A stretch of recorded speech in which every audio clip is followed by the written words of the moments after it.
بسم اللہ الرحمن الرحیم۔ السلام علیکم۔ روحانی رہنمائی اور روحانی علاج کے سلسلے کا پروگرام لے کر آپ سب کی خدمت میں حاضر ہوں۔ آج ہم سورہ تطفیف کے بارے میں بیان کریں گے۔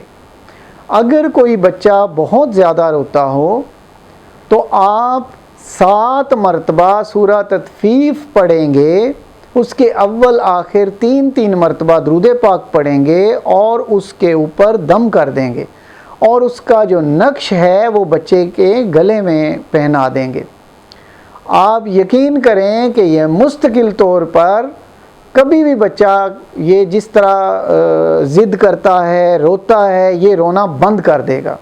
اور یہ بہت ہی مجرب ہے، بہت دفعہ اس کو آزمایا ہے، بہت زیادہ لوگوں کو یہ دیا، جو وزٹ کرتے ہیں ان کو بھی دیا، تو یہ بہت ہی پر اثر اور بہت ہی مجرب قسم کا عمل ہے۔ اللہ تعالیٰ آپ سب کو اپنے حفظ و ایمان میں رکھیں۔ اسی کے ساتھ اجازت چاہتا ہوں۔ اللہ حافظ۔ Subscribe to our channel by clicking the subscribe button. Click the bell button and enjoy the latest uploads from our channel.